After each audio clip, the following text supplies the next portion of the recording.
Ahí estamos. Bueno, primero buenas tardes, disculpen la demora, estaba sacándome sangre y después no alcanzaba a llegar con holgura, digamos, a poder conectarme a las 6. Así que preferí escribirles. No sé si finalmente cuando uno les escribe por el chat les llega a ustedes o no, pero es la única herramienta que tengo para comunicarme. Así que esa es la razón por la que escribí aquí en la reunión del miércoles. Con respecto, hay alguien está preguntando, dice, ¿a todos se les ve? No, no se ve, se ve. A mí me dice que está presentando.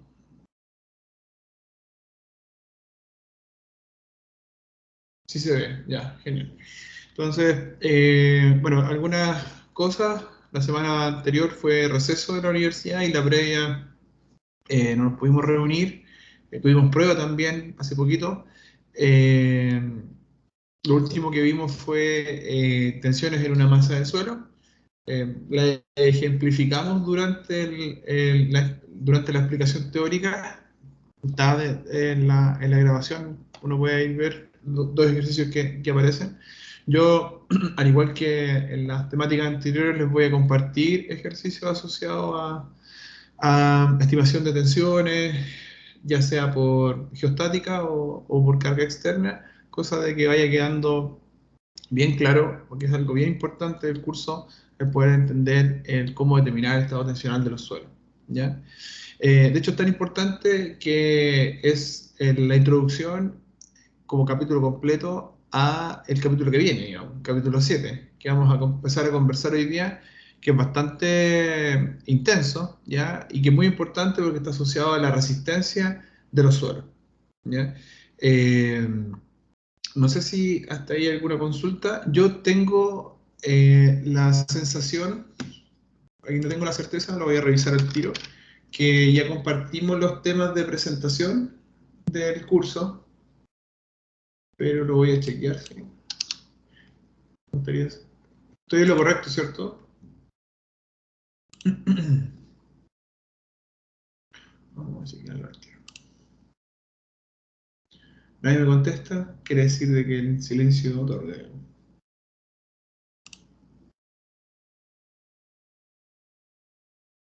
Uno. ¿Les envié los temas de la presentación o no? Nadie me contesta. Como profe, ¿lo puedo repetir? Pero Los temas de la presentación grupal se los envié. Sí, tengo la impresión de que sí.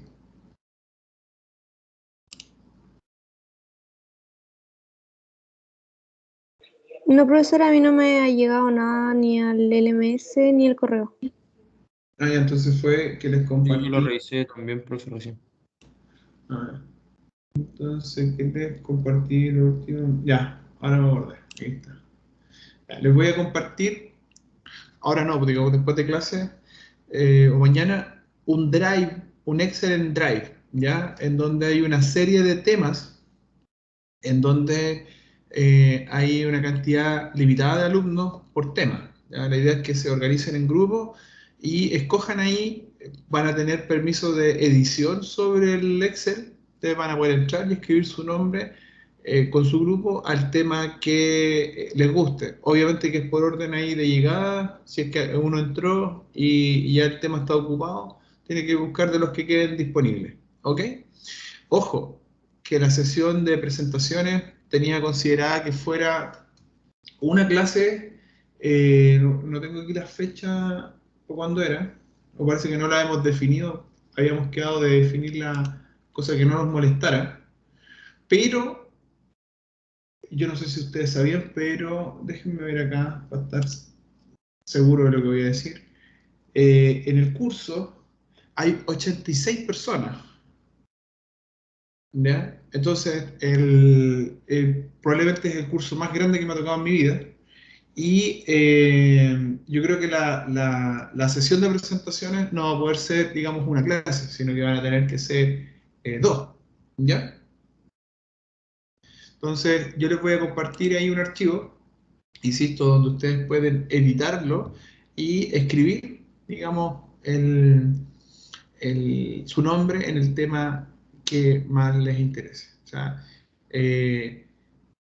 la idea es de que vayan entrando ahí de forma ordenada y lo hagan, ¿ya? Eso. ¿Ok? Bueno, resistencia al corte. Aquí está asociado la temática en sí. Finalmente, a poder entender, primero, cómo se desarrolla la carga última de los suelos. Resistencia finalmente está asociado a carga última, tensión última. Y qué tipo de deformaciones, ¿ya? Se van dando, eh, o cómo es su vínculo de la deformación con la tensión. Porque nosotros sabemos que hay materiales que responden distinto, tienen distintas respuestas de tensión, deformación, y eso implica muchas cosas desde el punto de vista de la interacción en un sistema, digamos, de distintos elementos. Por ejemplo, un edificio con el suelo, si el material suelo está muy suelto, va a tener un desarrollo de deformaciones totalmente distinto a que si estuviese denso. No, que esté denso no quiere decir que no se vaya a deformar, se va a deformar distinto. Y eso nosotros tenemos que ir entendiendo. Por eso es de vital importancia entender los fundamentos de la clase anterior, ¿ya? Donde hablábamos de estado tensional. Porque el estado tensional, ¿cierto? Ya sea una tensión normal o una tensión de corte, nos va a generar deformaciones normales o deformaciones cortantes. ¿Ya? Entonces eso nosotros lo sabemos y por lo mismo estudiamos las tensiones que tienen las masas de suelo. En sí, las deformaciones ya que están vinculadas a las tensiones pueden tener origen geostático, pero también hay de origen, ¿cierto? O debidos a cargas externas. Acá podríamos colocar aquí cargas externas también, y que ya sabemos nos van a implicar algún incremento de tensión, un delta sigma. ¿Ok? Entonces hay que tener cuidado con eso, porque uno te puede tener conocimiento acerca de los esfuerzos geostáticos que puede tener un depósito de suelo, pero ¿qué pasa cuando incorporamos una carga externa? Puede haber un incremento, ¿cierto? Ese incremento de esfuerzo podría ser de que las deformaciones se incrementen mucho y que el sistema ya no esté en un rango admisible de trabajo, ¿ya?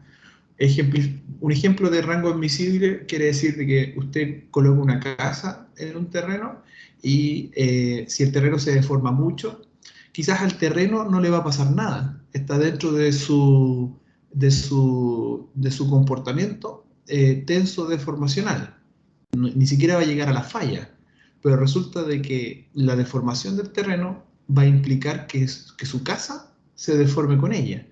Y si el material que constituye la casa no tiene la misma ductilidad, que por lo general es así, que el terreno, lo que usted va a experimentar es de que se le van a fisurar los poros, o se le va a fisurar el radial, porque por lo general nuestras casas están hechas de materiales frágiles y muy rígidos, ¿ya? Que son concreto, ¿cierto?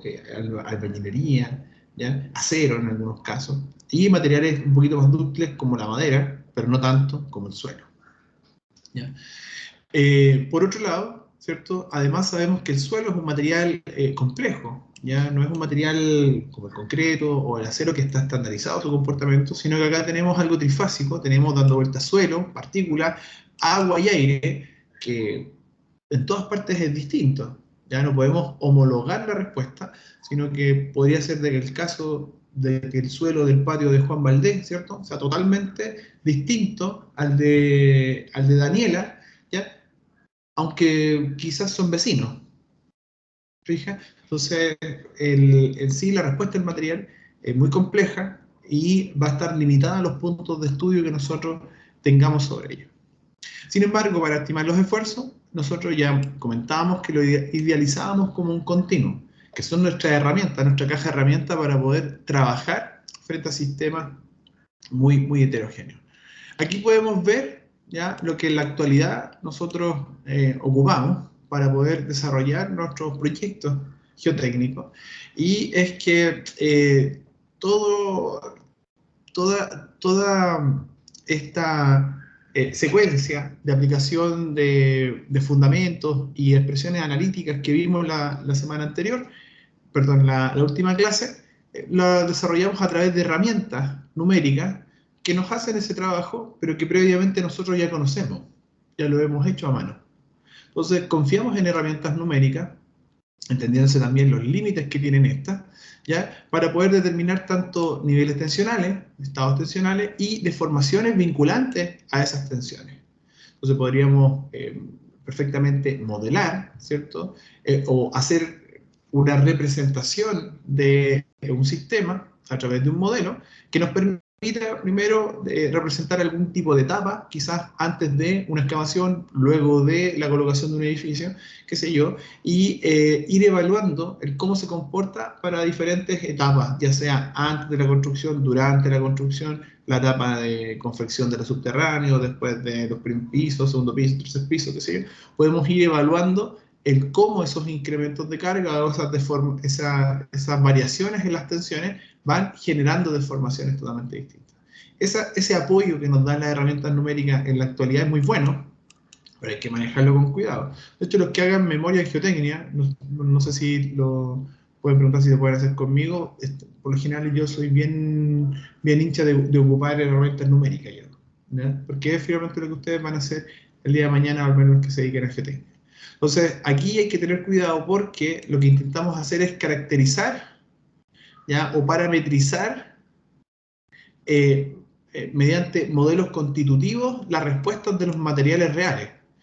Me explico. Por ejemplo, hacemos un ensayo de compresión sobre un suelo y el ensayo de compresión, que ya lo vamos a ir comentando un poco, podría entregarnos una respuesta de deformación normal y de compresión, qué sé yo, algo así.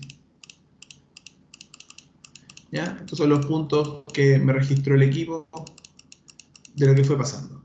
Y resulta de que a través de algunas propuestas que existen para parametrizar modelos, ¿ya? Que me ayuden a representar el comportamiento de estos materiales dentro de mi modelo, ¿ya? Es finalmente el ADN que tienen estos elementos que están aquí que se ven, es poder ocupar herramientas numéricas que me ayuden a poder caracterizar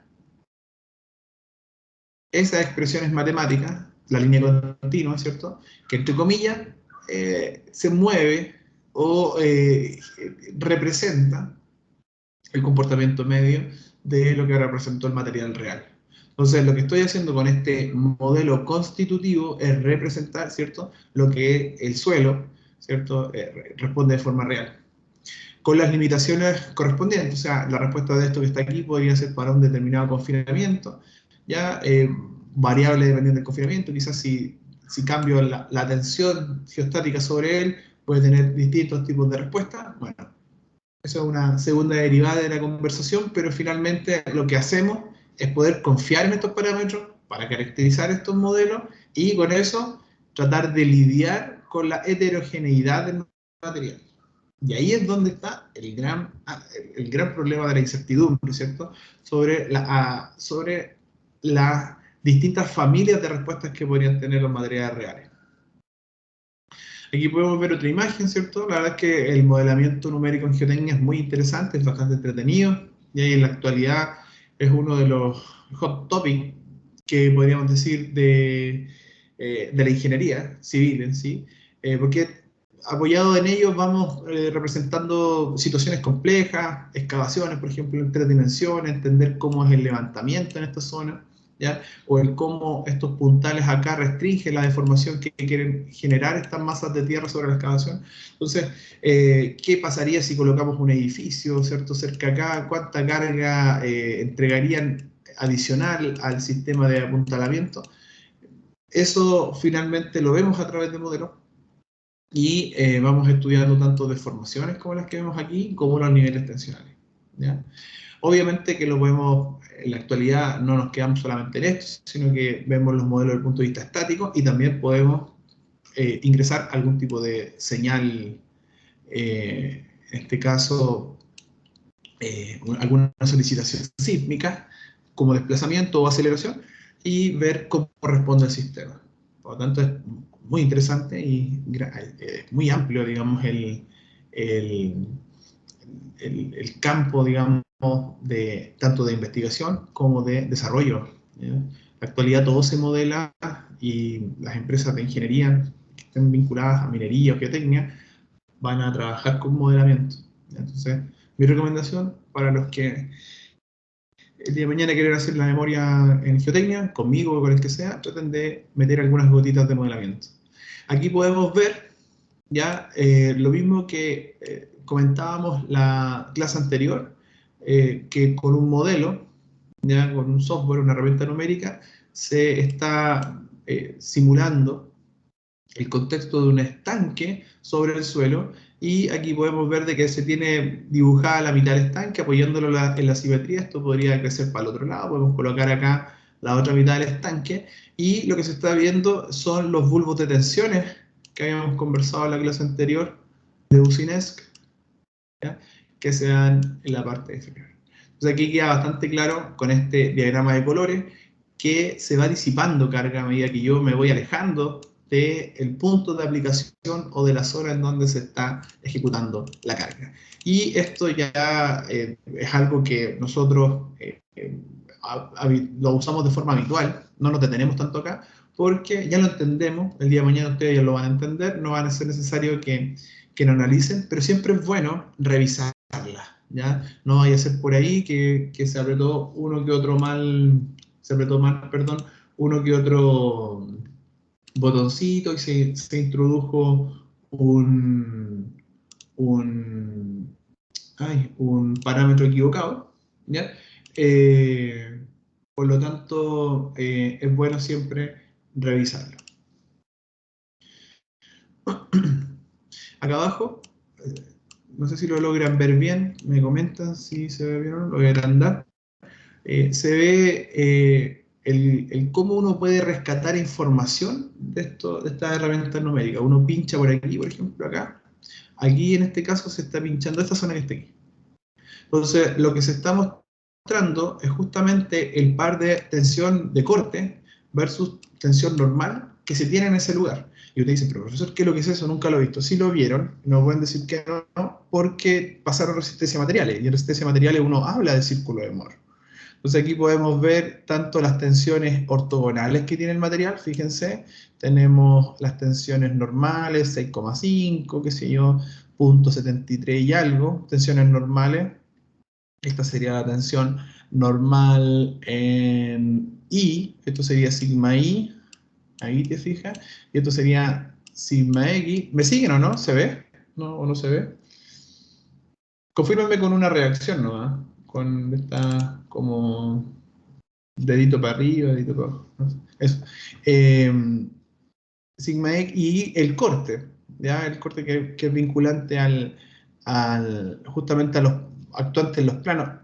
Aquí podemos ver las coordenadas donde están ubicadas, ¿ya? Pero también si yo reordeno como un cubo Rubik, esto rota un poquito este cubito que está acá arriba. Imagínense que se rota un poquito hacia la izquierda de la pantalla. Podríamos llegar a esta configuración en donde, desde el punto de vista de la aplicación de carga, anulamos el corte. No hay un corte, ¿te fijas? No hay un corte aquí y acá. Y eso es lo que nosotros llamamos condición de tensiones principales, en donde la tensión normal, se fijan, crece un poquito y la tensión normal en el otro plano baja un poquito, pero la diferencia entre ellas, o sea, el delta sigma que se genera entre ellas, es justamente el corte, ¿ya? De hecho, es la mitad, ahí, el tau medio. Y si uno lo ve gráficamente, lo que está pasando acá es que, claro, yo moví un poquito ese 6,5, este aquí, que era 6,05, lo moví para acá, lo roté un poquito, y choqué con la horizontal. Entonces aquí lo que tengo es mi sigma 1. Esa es la tensión principal. Y que está vinculada, fíjate, a un corte cero en la gráfica. Pero no quiere decir de que el elemento no tenga corte. De hecho, el corte es la diferencia entre ellas. Porque por el otro lado, si yo roté esa se vino para acá, y aquí aumentó, ¿cierto? Perdón, baja la tensión a 0.62, ahí. Entonces, lo que ocurre es que, claro, ahora la distancia entre ese punto y ese punto es justamente el diámetro del círculo, pero el diámetro del círculo funciona para todos lados. Aquí tengo un diámetro para acá. Finalmente, si yo quiero conocer el corte vinculante, debiese ser el diámetro, o sea, el delta sigma medios. ¿Ya? Entonces, el delta sigma lo divido por 2, era ahí sí. Lo divido por 2 y me voy a quedar con el tau. ¿Ya? No sé si lo recordarán, pero es justamente lo que nosotros hacemos con el círculo de Moore, que es una herramienta matemática que nos ayuda a entenderlo. Acá podemos ver también deformaciones, tanto sobre un sistema de retención, como sobre obras de arte o túneles que pueden estar pasando por abajo. Es claro, digamos, el efecto de la aparición de los túneles que implica tener más deformación vinculante sobre el techo o clave del túnel. Por general se le llama techo, que clave se le llama a la zona superior de las tuberías. Cualquiera de las dos nos sirve, pero aquí, digamos, es claro el efecto de las deformaciones, ¿ya? Y también es claro el efecto de las deformaciones horizontales que podemos tener sobre el muro. Resumiendo, en la actualidad modelamos, ¿ya? Y para poder llegar a ocupar modelamientos como el anterior, ¿cierto? Que corresponde a diferencia finita o elementos finitos, o como el que vemos acá, que corresponde a equilibrios límites, determinación de presiones, tensiones, diagramas de momento, diagramas de corte, lo que vemos en estática aplicada y en análisis de estructura, debemos entender qué estado tensional gobierna nuestro sistema, y por otro lado entender las limitaciones de nuestro material, porque eso nos va a indicar las deformaciones que él tiene.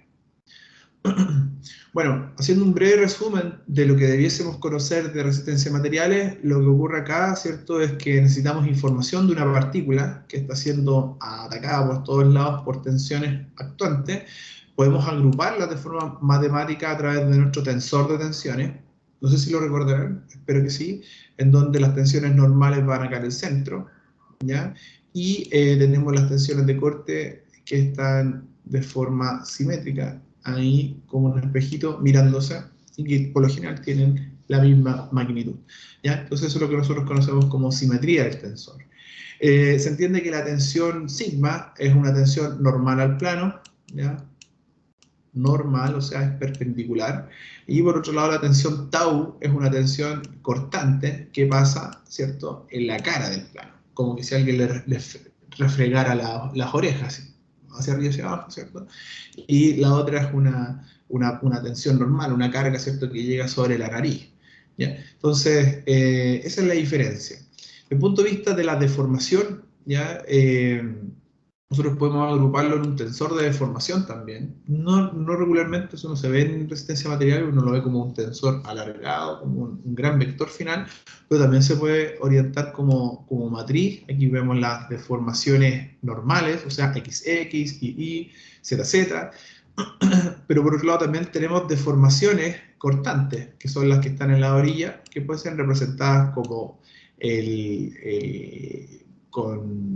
también con la letra gamma, la deformación cortante. XY por lo general siempre va acompañada de dos letritas, XZ porque asocia dos planos, ¿ya? Entonces, desde el punto de vista matemático, uno las puede diferenciar bastante rápido. Desde el punto de vista práctico, ¿qué implica cada una de ellas? Imagínense un elemento, ¿ya?, que está bajo carga normal, o sea, bajo tensiones normales. Ahí, ¿cierto? Vamos a dar una tensión acá, otra tensión aquí, otra tensión acá. No les vamos a dar magnitud, solo que quiero que nos preguntemos, ¿y cómo es el estado deformacional de esto? Claro, tengo tensiones, perdón, de compresión en distintas direcciones. Nosotros acá en geotecnia nos olvidamos un rato de la atracción, porque por lo general nuestro material no responde a atracción, no tenemos oposición, se desintegra. a menos que sea un material altamente consolidado como una roca, por ejemplo, o una arcilla muy preconsolidada. Eso sí va a representar una oposición. ¿Cómo es el estado deformacional? Es justamente, tiene este aspecto, es un elemento más chiquitito y que bajó, ¿cierto?, su geometría, producto de que las cargas que están afuera lo comprimieron y lo transformaron en algo más chiquitito. Entonces, la deformación es justamente este tramo que vemos aquí. Esa es la deformación, por ejemplo, si fuera en X, sería XX. Si la otra es Y, ¿ya? ¿Cuál es la diferencia con la carga cortante? La carga cortante, ¿ya? Nosotros sabemos de que va ahí orientada al plano, la otra va a ir para el otro lado. Ahí ya tenemos un material bajo corte, ¿ya? Esas tensiones de corte lo que hacen es desangular el elemento, ¿ya? Vamos a buscar ahí tau, se me borró ahí. Tau, entonces lo que nosotros no tenemos no es una deformación como la que vemos acá, ¿ya? Sino que es una deformación en donde esto se desangula de la siguiente forma. Empieza a aparecer, digamos, como un rombito, ¿ya? Eso es lo que nos genera problemas. Entonces, este desacople, ¿cierto? O esa deriva que se genera aquí es lo que nosotros llamamos como deformación cortante y que depende de la, ¿cierto?, de la desangulación. ¿Se entiende la diferencia? Dedo para abajo, dedo para arriba, entre una tensión normal y una tensión de corte. Me imagino que esto los aburre, pero creo que es importante comentarlo. ¿Se entiende? Una reacción al menos, por ahí, nada. ¿Qué reacción? ¿Tiene el dedo para abajo? No tiene más. ¿Ya? ¿Se entiende? ¿O lo doy por pasado? ¿Alguien tiene alguna duda? Ok. Seguimos entonces. Aquí podemos ver ya la diferenciación con respecto a lo que son los esfuerzos normales. Tenemos esfuerzos aplicados sobre una masa, ya tensiones, como las comentábamos, en este caso son tracciones normales, y tenemos tensiones de corte que están vinculándose. Por otro lado, acá vemos que rotando esto un poquito, empieza a aparecer este ángulo, ¿cierto?, que vincula la horizontal con esta orientación necesaria para que desaparezca el corte, y empiezan a aparecer nuestras tensiones principales sigma 1, sigma 3. ¿Ya? En sí, nosotros podríamos también esto vincularlo netamente a un plano cortante, ¿ya?, haciendo que, entre comillas, no desaparezcan las tensiones normales, pero sí preocupándonos de la tensión normal, la tensión principal de corte. Y lo que tendríamos es el famoso plano cortante que aparece mucho en nuestros diagramas de cuerpo libre, de física 1, ¿cierto?, donde aquí podemos asumir entonces de que en ese plano se está cortando el elemento, se está dislocando, ¿ok?, como un continuo.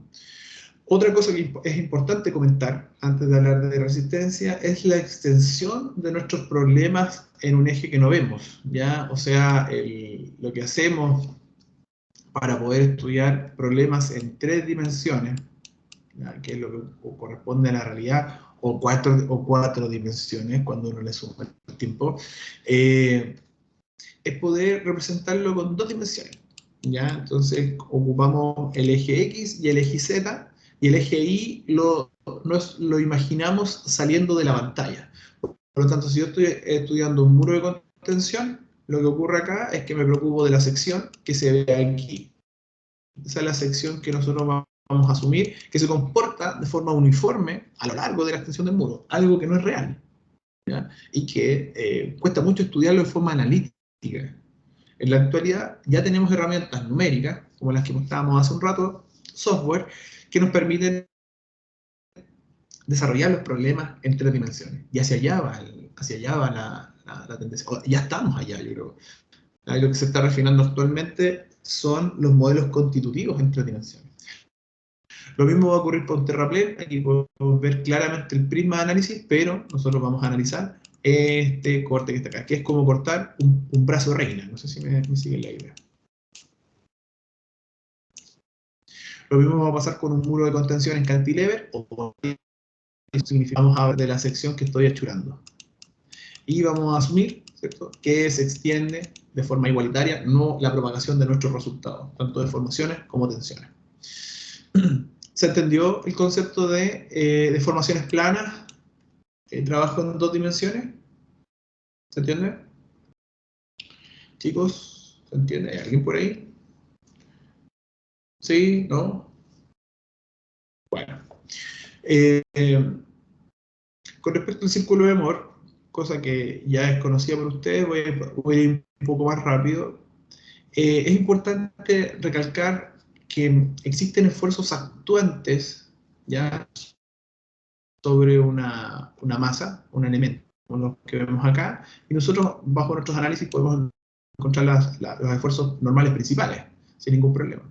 Desde el punto de vista interno, y asociados al plano de falla, como vemos en el elemento prismático que está aquí, existe un plano en donde esto se va a cortar o se disloca, finalmente. Y con respecto a la horizontal, tiene un ángulo, ya sea alfa o teta, dependiendo de la literatura, el que ustedes quieran, que va a estar vinculado a un par de tensiones internas que se desarrollan justamente sobre ese plano. Y que son distintas a sigma 1, sigma 2, que son las actuantes afuera. Son distintas, pero son vinculantes, debido a que se desarrollan producto de las diferencias de estas fuerzas exteriores, se desarrollan una fuerza cortante en el plano, ¿ya?, y una fuerza normal en el plano, que puede ser o puede tener una distinta magnitud dependiendo de los estados exteriores, ¿ya? Justamente en una zona de falla, cómo varía con respecto a la deformación cortante. Eso nos va a interesar bastante el poder determinar después cómo cambia el esfuerzo cortante que aquí dibujamos como una única magnitud durante un escenario de corte, o sea, cuando se está deformando en este sentido, por ejemplo, se está deformando hacia acá el bloque superior. Bueno, es lo que nosotros vamos a tener que aprender, de que es muy importante establecer esa respuesta para conocer finalmente el valor peak, ¿ya?, o resistencia, tensión última, que puede desarrollar nuestro plano cortante, y con eso poder hacer algún tipo de diseño, o con los valores residuales post falla poder trabajar, ¿ya? Es importante poder establecer ese valor máximo o residual, y entender además que no es un único valor, sino que puede tener una variabilidad durante el escenario de falla, ¿ya? Uno, por lo general, de forma simple o rutinaria, podríamos decir más que simple, establece gráficas como la del círculo de Moore, en donde se puede ver el esfuerzo cortante y también el esfuerzo normal, que justamente están en el plano, asociados a un círculo de Moore completo. Podemos hablar de, qué sé yo, la tensión 1, que está aquí, ¿cierto? La tensión 3, que está acá. Entender de que el corte que se está dando entre tensión 1 y tensión 3 es justamente el diámetro, y vinculable al radio, porque el radio es el que va dando la vuelta hacia acá, pero existe un punto aquí en donde la tensión cortante en conjunto a la tensión normal que se tiene, se genera la falla, justamente quizás un punto parecido al que está acá. Entonces, de forma rutinaria, a veces pensamos en determinar ese par de tensiones que están en la falla a través del clásico 2 veces el ángulo de plano de falla, de forma inversa aquí, ¿verdad? Y encontramos uniendo desde el centro del círculo hasta el punto. Claro, funcionaría bastante bien cuando yo conozco el plano de falla, cuando conozco el valor del plano. Pero ¿qué pasa si no lo conozco?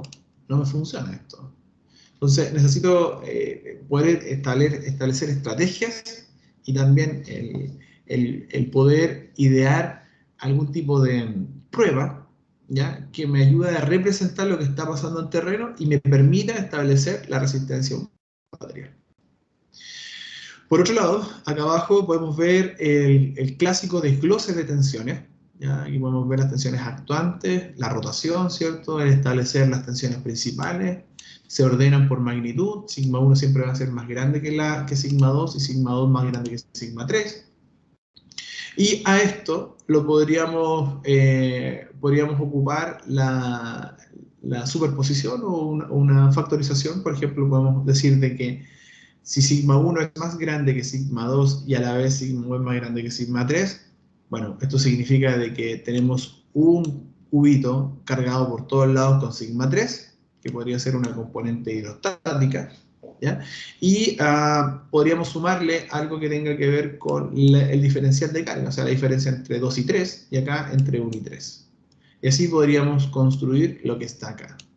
Entonces, esto es justamente una estrategia bien importante de entender por qué es lo que se aplica en el laboratorio. En el laboratorio, por lo general, nosotros a las muestras las llevamos a un nivel de confinamiento medio, ¿ya? Y que está asociado a la carga más baja de las tres, y después de eso vamos incrementando tanto la carga 2 o la carga 1, o directamente solo la carga 1, asociado a un diferencial objetivo.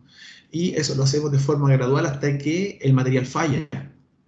De hecho, si uno ve en 2D este problema, aquí podemos ver las tensiones principales que estábamos comentando recién, y de forma interna, lo que ocurre, ¿cierto?, cuando este elemento falla, o sea, se corta, recuerden las probetas de concreto, que cuando uno las aprieta mucho falla, se desarrolla una carga normal ya en el plano y una tensión de corte. En ese plano de falla. Una tensión de corte que no es un único valor, sino que va aumentando a medida de que estos dos jóvenes, ¿cierto?, se alejan entre ellos. Si yo voy cargando, si sigma 1 crece sin control y sigma 3 no crece, quiere decir de que la diferencia entre ellos, o sea, diferencia esto en el corte, crece mucho. Por lo tanto, de forma interna se está solicitando mucha demanda de carga al material, y el material podría no representarla. Entonces, si lo vemos aquí, no desarrollarla, perdón. Vemos acá en el círculo de Moore, tenemos tau y la carga normal, y aquí podemos ver el par de tensiones sigma 1, sigma 3, que está dibujado acá, ¿cierto? Ahí, y aparece la estrategia del 2θ, asociando el plano de falla a la horizontal como θ, encontrar este punto que está aquí. Ese punto que está acá tiene una coordenada sigma de tensión normal y una coordenada en el eje de acá, en el eje tau, que es justamente el tau que se genera en la falla para, como magnitud de tau, ¿cierto?, para una tensión normal vinculante con esta magnitud. Entonces, cuando no conozco el ángulo del plano de falla, se me complica esto, ¿ya? Se me complica todo lo que aparece acá, que es lo que vimos en resistencia a materiales. Entonces, quedo dependiente de conocerlo o de que alguien me entregue el valor de la carga para yo despejarlo de forma implícita el ángulo, ¿ya? Entonces, ¿por qué no me importa tanto ese punto? Porque, por ejemplo, a ver, vamos a ver, Patricio Galvez dice, no, profesor, yo voy a escoger dos pares de carga, a este le voy a poner 10 y a este le voy a poner 5. Ya, él desarrolla esto y el corte que le da máximo tiene tal magnitud, qué sé yo, 5. Aquí. Pero resulta de que el mismo suelo puede tener un estado tensional distinto, más bajo o más alto. Quizá, qué sé yo, Sebastián Sánchez dice, no, yo creo que el suelo podría resistir más si tú le das un par de tensiones de 15,5. 15,5, o sea, aumentó solamente sigma 1 ahí. Lo desplazó un poquito. Si yo dibujo el nuevo círculo, lo que ocurre acá es lo siguiente. O sea, acá es una cosa así lo que está pasando. O sea, podría ser de que este valor no sea igualitario, o sí. Quizás podríamos empezar a vislumbrarlo si es que hacemos un par de tensiones, por ejemplo, 15, qué sé yo, con 7. Decimos 15,7, podríamos darnos cuenta si es que el material, ¿cierto? Responde así, o responde más arriba. Perdón, ahí me quedo chueca esa cosa. O responde más arriba. ¿Ya? No lo sabemos, pero lo que buscamos es poder encontrar la zona de confort del material. O sea, podemos tener distintos tipos de círculos matemáticos, aquí podemos estar toda la tarde dibujando, pero la pregunta es, ¿cuántos de estos círculos de Moore realmente se desarrollan en el laboratorio? Para poder establecer esto, la envolvente de trabajo, una línea, ¿ya? Envolvente de falla, una línea que engloba todas las respuestas que encontró Patricio, Andrés, Juan, Joaquín, qué sé yo, Consuelo, y que de alguna manera le ponen el semáforo al asunto. Dicen, cualquier punto, como coordenada tau, sigma, que esté por debajo de la envolvente, o sea, de aquí para acá, y tocando también la envolvente, el suelo puede desarrollar esa carga, o sea, sin ningún problema. Pero cualquier par de tensiones, ¿ya? Qué sé yo, Catalina Gutiérrez, en su análisis geotécnico se da cuenta de que el suelo va a estar trabajando con una tensión que está aquí, una tensión normal que está acá, y le entrega una tensión cortante por aquí, ¿podrá su material responder bien? No, no va a responder bien, yo choco ese punto. ¿Podrá responder bien? No, pues no va a responder bien, porque está por sobre la envolvente de resistencia que tiene el material. Su material acá no puede desarrollar esa carga, ¿cierto? Está por sobre lo que él puede entregar como resistencia al corte.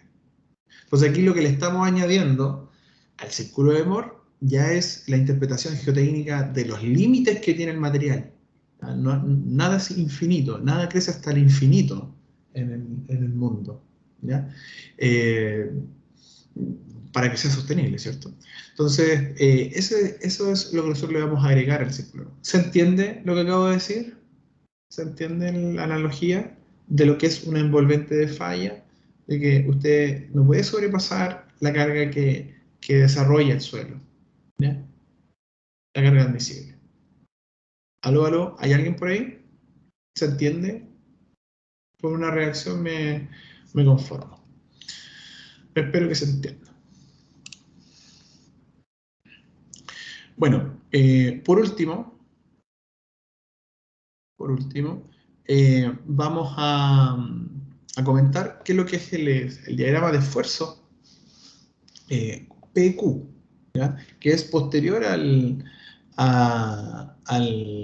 círculo de Moore y que está asociado directamente a poder entender cómo es el trabajo del suelo, en este caso, para esfuerzos de compresión variable, ¿ya? Porque durante las etapas de construcción, por ejemplo, de un proyecto, los materiales, nuestras masas de suelo pueden estar un rato trabajando con presión, en algún instante quizás les bajen la carga, se empiecen a hinchar, después se vuelvan a cargar de nuevo. Entonces, el círculo de Moore, la verdad es que no tiene mucha información para brindarme. De hecho, si yo oculto este dibujito que está acá, y uno dibuja un círculo de Moore aquí, por ejemplo, hace acá un círculo sigma, tau, y uno hace un circulito aquí. Yo sé inmediatamente que este valor que está acá es sigma 1 y este es sigma 3, pero por magnitud, ¿te fijas? Pero yo no sé si él me está mostrando un sigma 1 horizontal o si me está mostrando que el elemento está siendo cargado así. No sé cuál de las dos tensiones, qué dirección es la que está controlando. Y ahí es donde empieza a aparecer el concepto de trayectoria de esfuerzo, en donde lo que nosotros hacemos es graficar, por ejemplo, un comportamiento a través del círculo de Moore, donde aquí vemos netamente que sigma 1 se fue desplazando y creciendo en magnitud, o sea, cada tramo recibió un delta sigma, acá tenemos otro delta, Así vamos avanzando, y el delta final global correspondería a la diferencia entre ese nivel y este nivel que está acá. Eso dice ser todo el delta que fue incrementándose. Por ejemplo, esto fue el primer piso del edificio, el segundo piso del edificio, el tercer piso del edificio, y finalmente lo que tenemos son 3 pisos. ¿Ok? ¿Y qué va ocurriendo con esto? Podemos ir mirando la línea de corte, en este caso, a pequeñas deformaciones, ¿ya? Y lo que va a ocurrir es de que no sabemos si es la dirección horizontal o vertical la que está trabajando. La única manera de saberlo es a través del diagrama QP, que aparece aquí, en donde tanto Q como P se calculan de la siguiente forma. Q corresponde directamente al corte, tau, sigma 1 menos sigma 3 dividido 2, o sea, el radio del círculo de Mohr. Y por otro lado, P, en 2 dimensiones, va a ser el promedio de las 2 tensiones, o sea, el punto medio aquí, el centro del círculo. O sea, lo que estoy graficando desde de aquí para acá es que P son los centros de los círculos de Mohr, ¿ok? Los promedios. Y eso es lo que nosotros conocemos como carga de confinamiento media, ¿ok? Y que es muy importante. Entonces aquí podemos ir viendo cómo la carga de confinamiento media se va desplazando, ¿cierto? O va creciendo hacia la derecha porque aumenta el confinamiento medio, aumentó sigma 1, pero por otro lado también fue aumentando tau, ¿ya? Entonces aquí podemos darnos cuenta de que el material está bajo compresión, pero aún todavía no sabemos si es horizontal o vertical. Entonces, como se ha estudiado en detalle este espacio QP de trayectorias de esfuerzo, lo que se tiene por convenio es que si tú tienes un comportamiento del suelo donde se está moviendo creciente hacia la derecha, hacia allá, ¿cierto? En ese cuadrante tú estás bajo una compresión, o sea, el delta B es mayor a 0 y el delta H es igual a 0. No estamos haciéndole nada desde el punto de vista de la compresión. Y es verdad, porque el sigma 3 siempre se mantuvo igual, no creció. ¿Ya? Por otro lado, si la trayectoria de esfuerzo se mueve de forma vertical, lo que está pasando acá es que se anulan o empatan finalmente tanto lo que cargue de forma horizontal con lo que se desarrolle de forma vertical. Por otro lado, cuando esto se mueve hacia la izquierda, hacia ese cuadrante, es todo lo contrario. Aquí no tengo esfuerzo de compresión vertical, nada, ¿cierto? Sino que tengo una variación del esfuerzo horizontal. Quiere decir de que estoy bajando el estado de confinamiento, sigma 3 empieza a irse para atrás, ¿cierto? Y empezamos a tener esa respuesta. ¿Okay? Dependiendo de la pendiente que tenga esto, nosotros podemos ir definiendo los distintos estados de carga o finalmente el factor K, que en este caso nos ayuda a poder entender la magnitud que tiene la tensión horizontal desarrollada en el suelo. ¿Se acuerdan de ese factor K? Que significa que multiplicando K por sigma B encuentro sigma H. Bueno, por lo general lo podemos encontrar a través de la pendiente de esta respuesta. Podemos tener distintos estados iniciales, uno que parta desde un corte cero, o un estado inicial de que parta con un corte aplicado. ¿Ya? Aquí por último, y para cerrar la charla de hoy, ¿ya? Vemos la ejemplificación de lo que vimos en la última clase, más lo que vimos ahora. Si se fijan, tenemos un problema de un estanque, un depósito con determinadas dimensiones, circular, ¿ya? De 45 metros de diámetro, es bien grande, altura de 40 metros, y esto entrega una carga al suelo de 25 toneladas por metro cuadrado. O sea, ese es nuestro Q. Si nos vamos a las ecuaciones de Boussinesq, ese es nuestro Q. ¿Ok? Y tenemos un depósito de suelo que consiste en una arena media, parece que dice acá, afina, con peso unitario de 2 toneladas por cubo y un K, relacionador de tensiones, de 0.4. Y nos dicen de que hay puntos de control o puntos de estudio en A, B, C, D, hasta el H, ¿cierto? Y que están a una profundidad que viaja entre los 7,5 hasta los 90 metros. ¿Ok?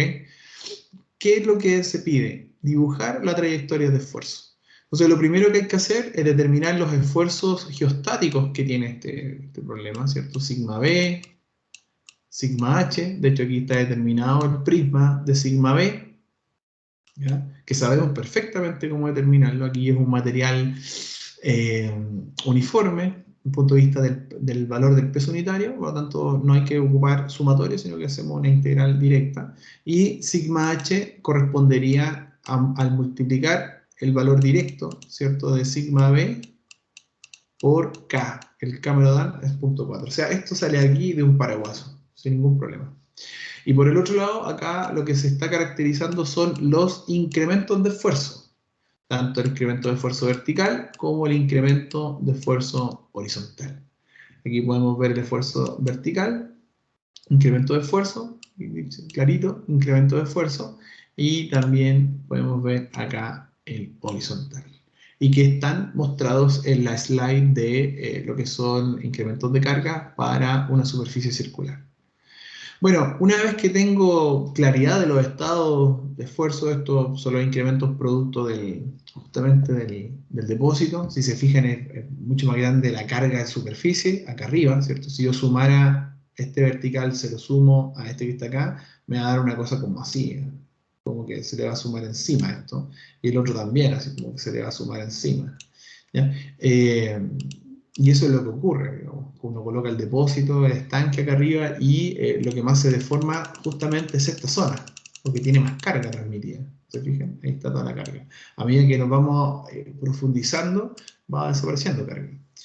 Bueno, la tablita que está acá es bastante simple y muestra la determinación de sigma b y sigma h, y ya comenté cómo hacerla, y luego la determinación inmediata de Q y P. ¿Quién es Q y P? Ya dijimos, el promedio, 15 más 6, como hay algo, dividido 2, aquí está, P. Saco el P para toda la columna, y por el otro lado tengo Q. ¿Quién es Q? La diferencia, 15 mejor, menos 6,1 dividido, ahí está, Q. Y eso es antes de que usted coloque su estanque encima. La pregunta es, ¿qué pasa cuando aparece el estanque? Aparecen estos incrementos de esfuerzo, que aquí aparecen tabulados, arriba 26, fíjate, y acá abajo a 90 metros, 2,4, siente poquito, ya se va disipando, y el horizontal también parte casi en 14 y después ya es prácticamente cero. Resulta que estos incrementos de esfuerzo hay que sumárselos a alguien. Bueno, nosotros se los sumamos a los esfuerzos, en este caso geostáticos que están acá.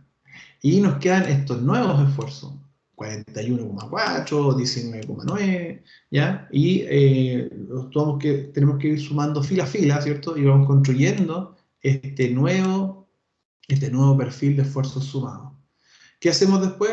Calculamos los nuevos P y el nuevo Q, porque ahora cambiaron los esfuerzos. Calculo el promedio, calculo la diferencia, digo, y finalmente tenemos esta gráfica, en donde, si se fijan, la línea punteada, perdón, engloba todos los puntitos que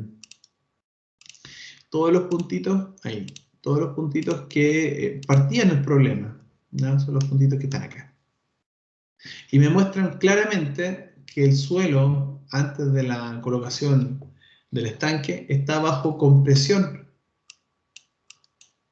O sea, quiere decir de que el delta sigma B es mayor a 0 y el delta H, ¿cierto?, es 0.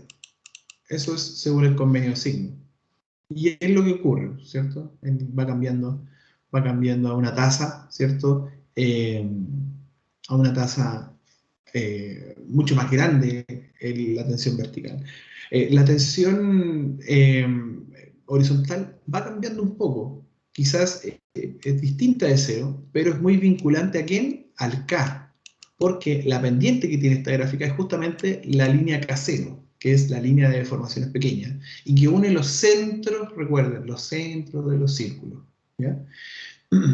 Ahora, ¿qué ocurre cuando colocamos el estanque? Al colocar el estanque, lo que ocurre es que tenemos una movilidad de esto, o sea, podemos tener una movilidad también compresiva, pero hacia acá, en el punto A, hacia acá arriba con el B, y dependiendo de la pendiente que tenga esto, nosotros podemos ir determinando, ¿cierto?, si es que el material, o en este caso el suelo, está bajo una compresión, que sí es el caso, o si está bajo, en este caso, una liberación de carga o una compresión horizontal, que sería el caso en donde el punto A, por ejemplo, se moviese para atrás.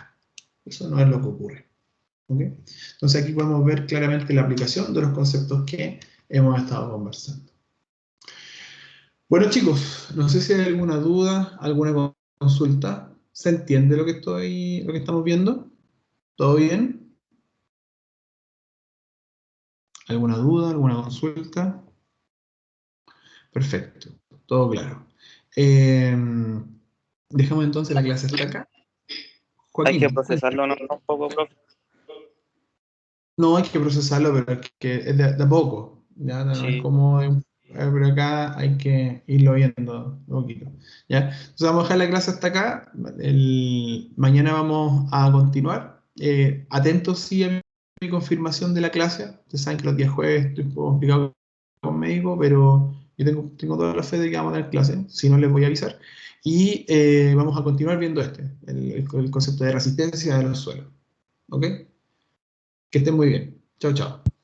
Profe, Cuéntame, eh, Patricio. no sé si ha subido lo que es del capítulo 6 al LMS.